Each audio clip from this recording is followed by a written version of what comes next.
Plata. Vuelta por el universo.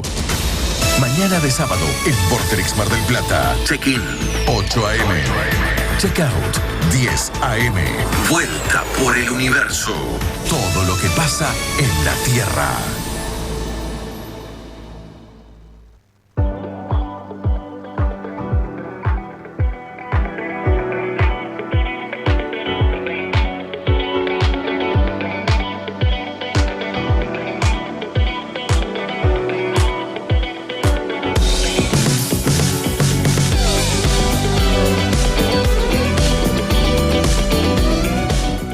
...8:39 en todo el país y vamos a ir a la primera entrevista que tiene que ver con una mujer periodista, magíster en Relaciones Internacionales y Economía, es jefa de la sección El Mundo en el diario La Nación y es especialista en política internacional en el canal de noticias de La Nación Más. Me estoy refiriendo a Inés Capdevila. ¿Cómo te va, Inés? Buenos días, Marcelo Rojas te saluda. ¿Cómo estás? Buen día, Marcelo, ¿cómo andás? Muy bien, muy bien. Por supuesto, agradecerte la buena predisposición y perdón por el madrugón, pero me parece que trabajás desde muy temprano vos, ¿no? Exactamente, ya estuve en la tele a esta hora, así que bueno. El día lleva varias horas para mí. Bueno, el mundo tiene 24 horas y es un mundo que no para, ¿no? A veces uno dice, para en el mundo que me quiero bajar, ¿no? Aunque sea por 5 minutos, ¿no? Sí, bueno, no, yo nunca me quiero bajar del mundo. Creo que así como está verdaderamente caótico, como pocas veces se lo había visto en nuestras vidas, también hay bolsones de optimismo que permiten ilusionarse. Entonces también eso es un poco lo que hace que sigamos. ¿Cuántos años ya con el periodismo, Inés? Hace 25 años que soy periodista.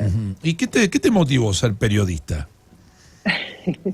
Yo quería, de muy chiquita tenía dos aspiraciones, pero chiquita tipo 12, 13 años. Quería ser o corresponsal de guerra o quería ser Anna Wintour, que es la directora histórica de la revista Vogue en norteamericana. Es un emblema de la moda, porque me gustaba mucho la moda. Entonces quería una o la otra, medio contrastantes, te diría que antagónicas parecían las dos experiencias, pero ambas me gustaban, ambas implicaban estudiar periodismo, así que finalmente terminé estudiando periodismo y tuve mucha suerte de poder hacer exactamente lo que buscaba, lo que quería y lo que más me interesaba. En 25 años, y como vos decís, el mundo a veces pide que se pare y bajar, pero a mí nunca me sucedió eso. Sigo ejerciendo el periodismo con muchísima pasión y lo que tiene de bueno cubrir el mundo es que siempre hay sorpresas.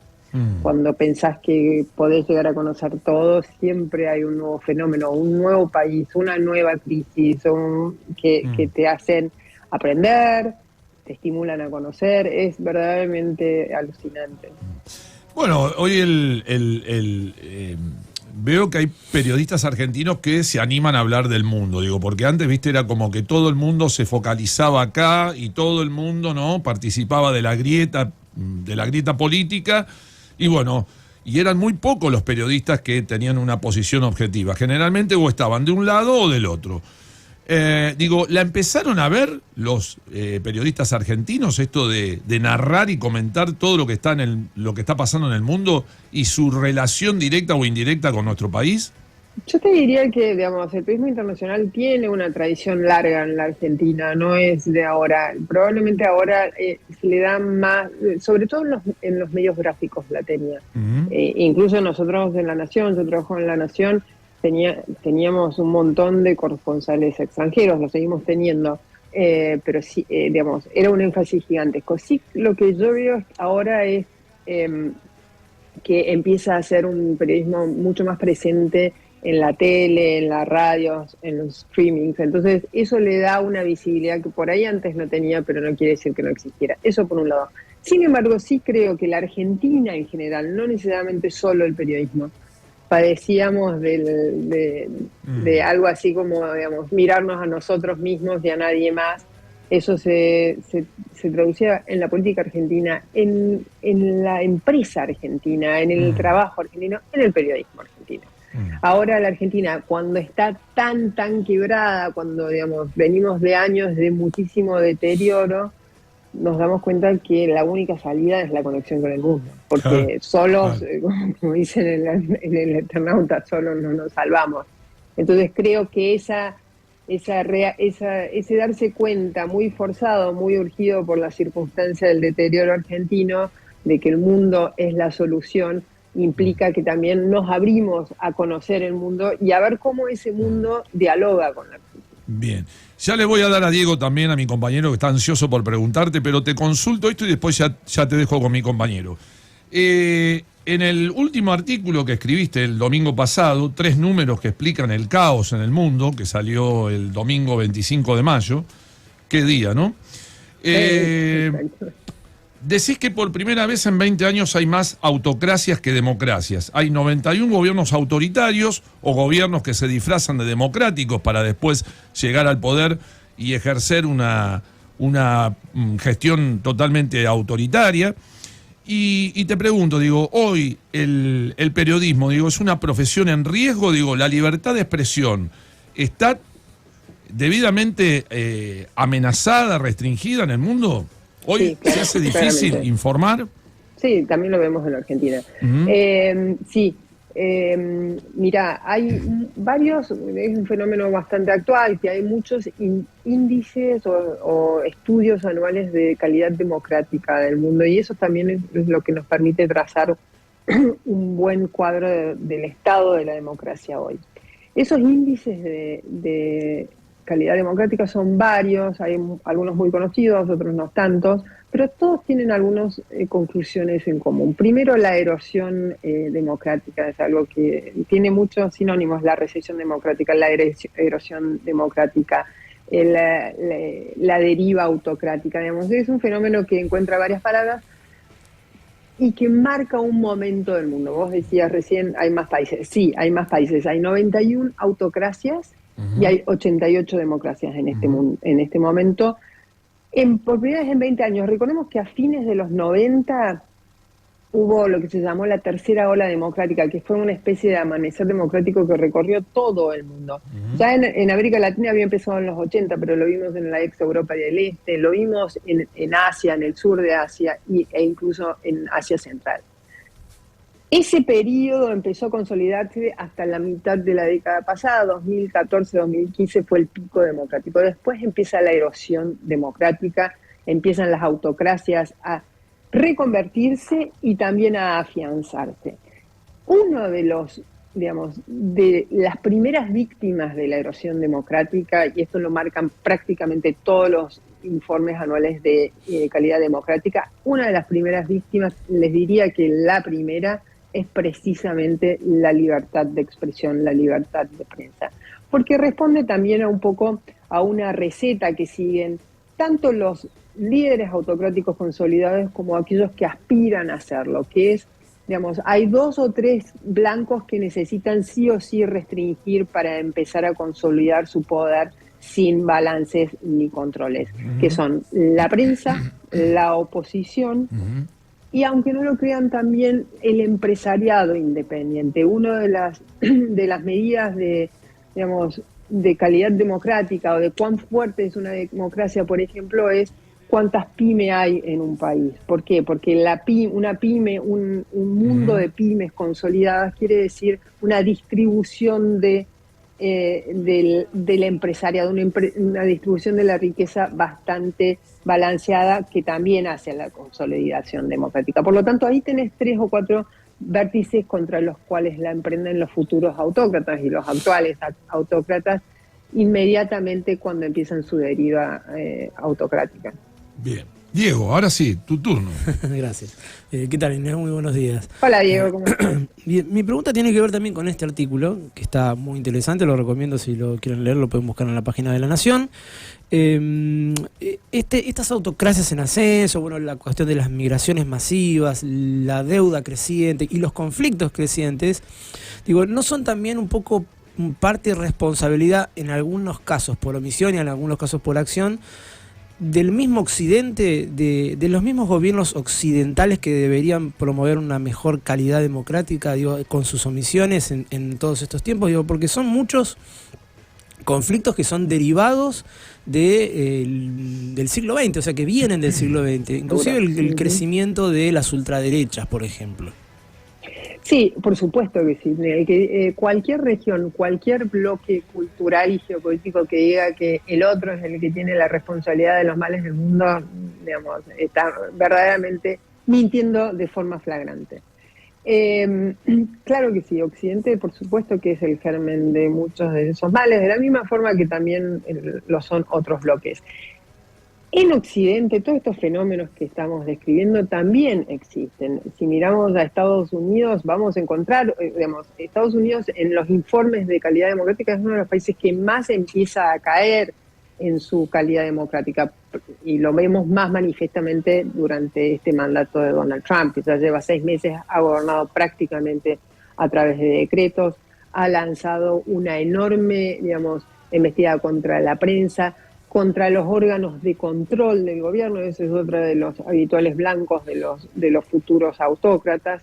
Entonces, no es que solo Occidente sea un poco el origen de algunos de estos males, sino que también es el escenario donde se desarrollan estos males. El tema de las autocracias, y ahí sí ahí es donde reside el peligro internacional de las autocracias. No solo, las autocracias son una gran amenaza para los pueblos, eso sin duda, por varias razones. Primero, por la opresión. Segundo, porque no son buenas económicamente en la gestión económica.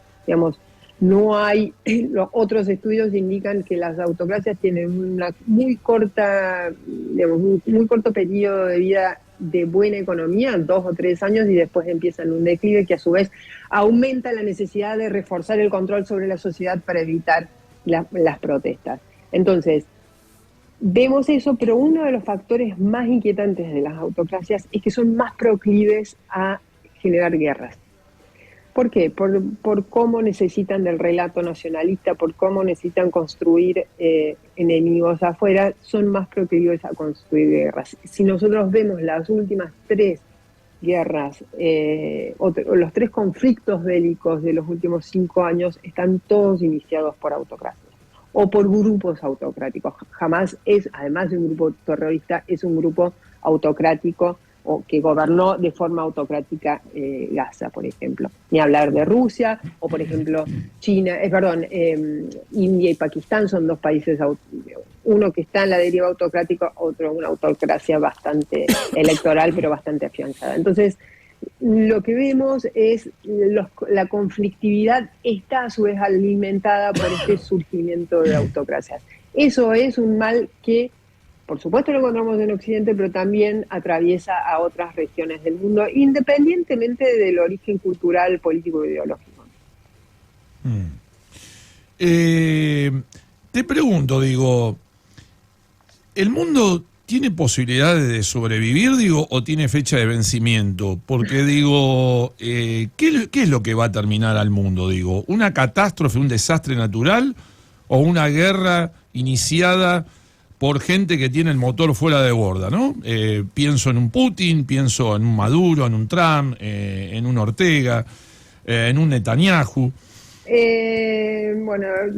Prefiero no hacer futurismo porque voy a parecer Nostradamus diciendo con qué va a terminar el mundo. Sí hay muchos fenómenos hoy, chicos, que atraviesan el mundo y construyen lo que muchos especialistas llaman amenazas existenciales, es decir, que tienen el poder o el potencial de acabar, tal vez no con el mundo, pero sí con la forma en la que vivimos. El primero es el cambio climático, negacionistas o no negacionistas, hay fenómenos que son verdaderamente ineludibles y el cambio climático es uno. La aceleración de fenómenos de clima extremos, lo vivimos hace un par de meses en Bahía Blanca, lo vivió Brasil el año pasado con las inundaciones en Río Grande del Sur, son cada vez más cercanos, son cada vez más frecuentes.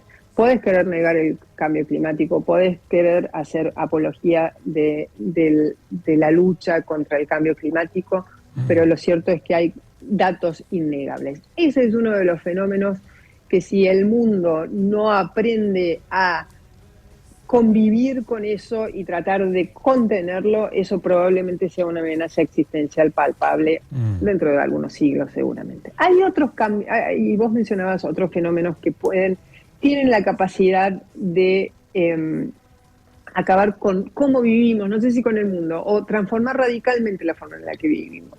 Dos en particular. La aceleración tecnológica, la introducción de la inteligencia artificial está cambiando radicalmente la forma en la que trabajamos. Por lo tanto, ahí se va a producir una gigantesca brecha entre los que han sido apartados del mundo por el avance tecnológico y los que se han subido a ese avance y saben sacar ventaja. Eso van a ser brechas que se van a manifestar dentro de los países y entre los países, porque hay dos países que le están sacando una ventaja inalcanzable al resto del mundo, que son China y Estados Unidos. Ni siquiera la Unión Europea, que es la tercera gran potencia en cuanto a aceleración tecnológica y fundamentalmente desarrollo de inteligencia artificial, está cerca, ni siquiera. Entonces ahí va a haber nuevas brechas que van a cambiar radicalmente cómo vivimos la economía de los países y probablemente el deterioro del bienestar en muchos países que no han sabido, digamos, subirse al tren de la aceleración tecnológica. Eso es uno. Y la otra, chicos, es la proliferación nuclear. Lo que estamos viendo ahora con la multiplicación de los conflictos bélicos, por un lado, y en paralelo con la caída del sistema de reglas internacional. Ya ningún país respeta ninguna de las reglas que sostuvieron el mundo después de la Segunda Guerra Mundial.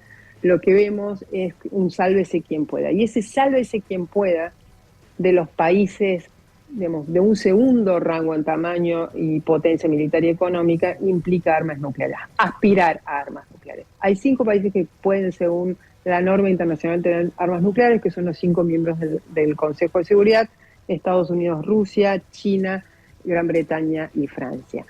Por fuera de eso hay otros países que han logrado desarrollar armas nucleares, digamos, un secreto a voces, casi un secreto flagrante, que son India, Pakistán, Israel, Corea del Norte, por supuesto, y Irán está en proceso o aspira a tener esa bomba nuclear. Y después hay una serie de países que habitualmente, que muy apegados a la norma internacional: Japón, Corea del Sur, algunos países de Europa, por ejemplo Polonia, que hoy dicen: hoy, en este sálvese quien pueda, nosotros necesitamos tener los medios para protegernos en caso de que alguna potencia nuclear quiera atacarnos. Y esos medios para protegerse son armas nucleares. La teoría de la disuasión nuclear: yo tengo un arma nuclear, vos tenés un arma nuclear, ninguno lo usa porque está asegurada la destrucción mutua. Entonces lo que estamos viendo es una muy incipiente carrera de países que antes no tenían, que quieren tener armas nucleares. Eso implica subir la amenaza nuclear, muchísimo. El famoso reloj de la medianoche nuclear, se acerca mucho a ese momento tan temido que es el de las 0 horas. Bueno, yo te saco un poquitito de este tema que venimos viendo, porque vi que también escribiste algunas notas sobre la elección de León XIV. ¿Cómo ves hasta ahora en este cortito periodo de tiempo que lleva como papa, cómo ves el comienzo de su papado? No, lo veo muy en línea con Francisco, eso no queda ninguna duda, no se ha apartado mucho. Lo veo, digamos, siempre a un papa hay muchas formas de analizarlo. Les diría que hay 3 muy evidentes y básicas. Primero, el Vaticano como un Estado con capacidad diplomática. El otro, a la Iglesia como líder espiritual de casi 1.500 millones de personas. Y luego al Papa como un hombre de administración, un hombre que tiene que conducir un pequeño Estado, pero un Estado muy rico y a su vez con una burocracia muy, muy arraigada. Entonces, digamos, son 3 aspectos en los cuales se suele analizar. Lo que veo en Francisco es un líder espiritual, en León, un líder espiritual muy en línea con Francisco, los mismos mensajes, la iglesia misionera, la iglesia pastoral, la iglesia que sale y tiene olor a oveja, es decir, que se mete en las profundidades de los problemas de sus fieles. Veo un papa mucho más diplomático que Francisco. Francisco era muy impulsivo en su gestión de la diplomacia, no lograba encontrar el punto medio. Cuando un Estado se propone como un gestor del diálogo, necesita en cierta forma tener un punto medio equidistante de las potencias a las cuales quiere acercar. Lo que pasa que eso no implica abandonar ciertos valores. Y Francisco, en esa búsqueda de la equidistancia también se ubicó en un momento, en un lugar de muchísima ambigüedad que lo perjudicó en términos diplomáticos. Lo vimos muy bien con Ucrania, que le costó enormemente cuestionar la invasión, o siquiera mencionar la invasión rusa de Ucrania. Entonces, ahí eso le quitó poder diplomático, que creo que León aprendió mucho de eso y está dando ciertos pasos tratando de modificar eso. Y luego tenemos un León un poquito menos de ir al choque que Francisco en cuanto a la gestión del Vaticano. Se ha mostrado mucho más moderado en sus discursos hacia lo que sería la curia, trata de revalorizar la curia. Francisco fue de entrada al choque y así fue como que se gestó desde 2013 en adelante una pequeña, que en ese momento era una pequeña minoría disidente que después creció bastante. Y volviendo otra vez al conflicto de Ucrania, digo, ¿quién va a decidir que se termina la guerra? Digo, ¿la decide Putin? Digo, ¿tendrán alguna influencia León XIV, Trump o la OTAN o la Unión Europea? ¿O la guerra se para, si es que se para, por decisión de Putin? Digo, y por otro lado, ¿a qué van los diplomáticos rusos a Estambul? Digo, ¿a negociar un cese del fuego o a conocer Estambul porque no la conocen? Porque, digo, leo las declaraciones de Lavrov, el canciller ruso, que dice, no hay que hacerse ilusiones. Digo, entonces, ¿para qué van a Estambul? ¿A comprar alfombras?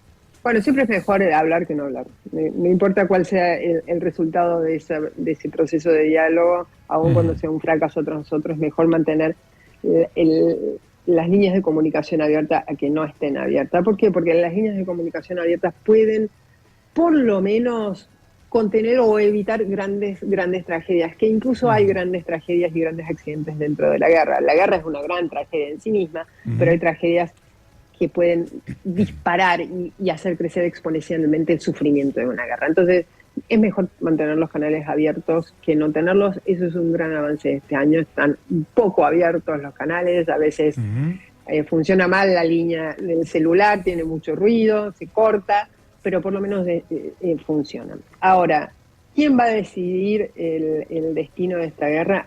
Yo te diría que hoy no parece que nadie esté dispuesto a decidir el destino de esta guerra, ni nadie tenga la capacidad por sí solo de decidir el destino de esta guerra. Esta guerra está dañando por igual a ambos países en términos bélicos. El desgaste de las tropas de uno y otro es gigantesco. Si bien hace ya un par de años o un año y medio Rusia lleva una ligera ventaja militar, sobre todo en su avance terrestre en el este y en el sureste de Ucrania sobre 4 de las regiones de esa parte de Ucrania, no vemos, digamos, avances que logren torcer el rumbo de la guerra a favor de Rusia. Eso es una gran derrota para Rusia, un país que al invadir Ucrania el 24 de febrero del 22 se propuso tomar el país y descabezarlo y sacar y poner un nuevo gobernante en 3 días. Nada de eso sucedió. Pasaron 3 años y acá estamos. Entonces, términos militares, los dos están muy desgastados, ninguno tiene una ventaja decisiva. En términos económicos, los dos también están desgastados. Pero ¿qué sucede?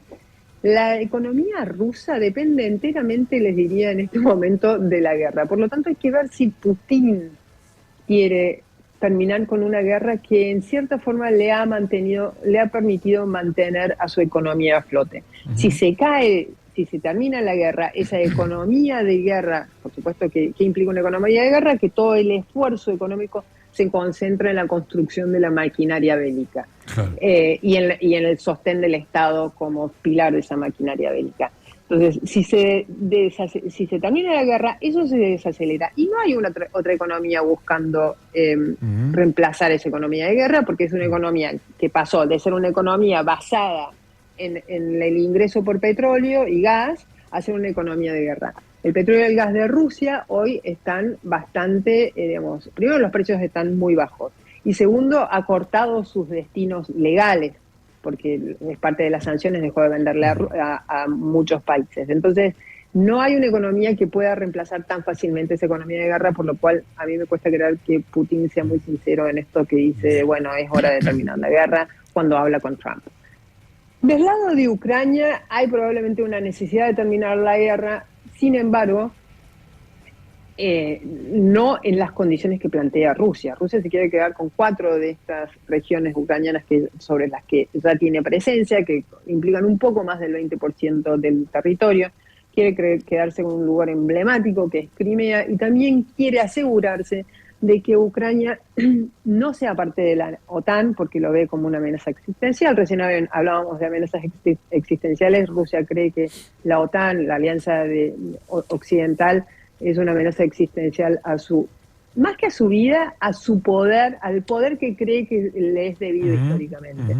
Y por el otro lado, lo que no quiere es que Europa siente su peso en Ucrania de forma definitiva y fuerte. ¿Con qué? Con la inclusión de Ucrania en la Unión Europea y fundamentalmente con el despliegue de tropas europeas en Ucrania. Ninguna de las cosas que uno quiere va a ser aceptada por el otro, por lo tanto a mí me cuesta muchísimo creer que esta guerra tenga un fin cercano. Bien, para ir finalizando, digo, ¿cuándo cumplís años vos? El 28 de septiembre. Libriana. Bueno, no, porque anduve espoleando un poco tu Instagram y vi que justo para el día del cumpleaños te traían una torta con un escudo de Racing. Sí. Y bueno, digo, yo estoy en la vereda de enfrente, digo, pero viste que es posible una relación de convivencia armónica entre primos, ¿no?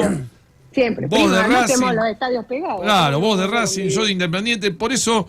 Como me caíste bien, sos una brillante profesional y tenés una gran capacidad de análisis, cualquier neófito que hoy nos estaba viendo y escuchando entendió cómo funciona el mundo por esa pedagogía que tenés a la hora de bajarlo a la práctica. Muy Muchas comprensible gracias. Y entendible. Así que te voy a desear éxitos en la Libertadores y espero que vos me desees éxitos en la Sudamericana. En la Sudamericana, exacto, sí. Y después nos encontramos en la Recopa. Dale, te mando un beso grande, que tengas un buen fin de semana y me encantó esta charla, muy deliciosa, muy interesante. Gracias, Inés. Muchas gracias, que tengan buen sábado. Hasta luego. Gracias, igualmente.